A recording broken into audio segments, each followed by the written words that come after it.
All right, everybody, what's going on? You can see West Bend, Wisconsin right there. Some wet roads. We've got some rain and snow mixing in for central Wisconsin, kind of edging right through Lake Michigan into central Michigan. Now you can see the temperatures about 38 degrees, so that snow is not sticking to the ground. Look at Port Washington, Wisconsin. Same thing, about 38 degrees. But what a dynamic atmosphere. Watch this storm right here as it zips out of the mid-Mississippi Valley and rolls right down through the Ohio Valley. You got everything on the map right now. You got lightning popping out across areas by middle parts of Kentucky, lower Ohio.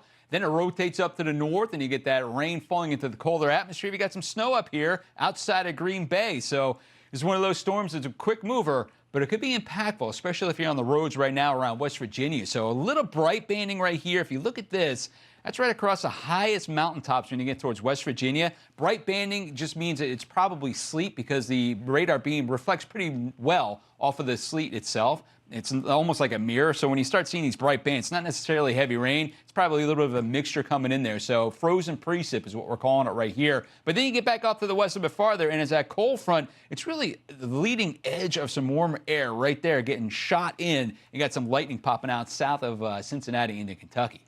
Then you wrap it around up to the north, and here's your bona fide cooler air, and that's right around Wisconsin. It's driving into Michigan right now, and you can see the rain looked like it switched over to snow, at least on the radar imagery, and that is right there between Milwaukee and Green Bay. So we had some winter weather advisories out there for the morning, extended into the early part of the afternoon. Now, look at the lightning popping out one more time. That's western sections of Kentucky. When that went through Cape Girardeau, that was earlier. We had some 3/4-inch size hail out of that. So we had some severe thunderstorm warnings for southeastern Missouri earlier today. It's all moved along, but now you can see it's racing into Kentucky. And that area is going to get some stronger thunderstorms again later this afternoon. There is an isolated tornado threat for late today. I'll show you that in a second. But here's what it looks like with that line of storms. There's the visible satellite imagery. Notice what's going on here. You can see the big billowing of the clouds right there. That's where the thunderstorm action is pretty much dictating everything underneath it with heavy rain. Look at that batch of energy rotating right underneath it. That is our water vapor imagery. That is moving quickly to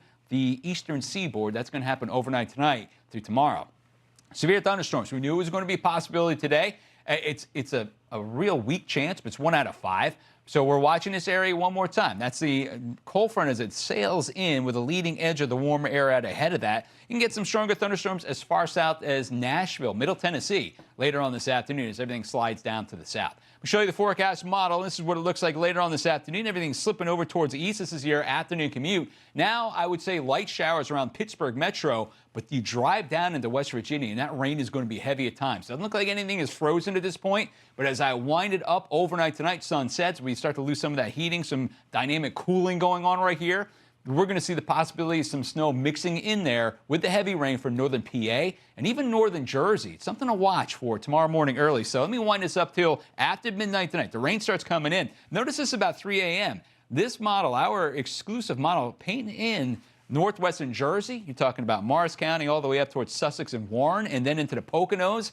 Could be mixing with a little bit of sleet and snow especially, and that's going to be after midnight tonight. So that's something to watch. Tomorrow morning's commute, it's going to be a mess, though. You're talking heavy rain from New York down the I-95 through Philly, peeling out of Baltimore and peeling out of Washington. So looks like things are going to start getting a little bit better there by the latter part of that commute tomorrow morning. So something we're watching for sure.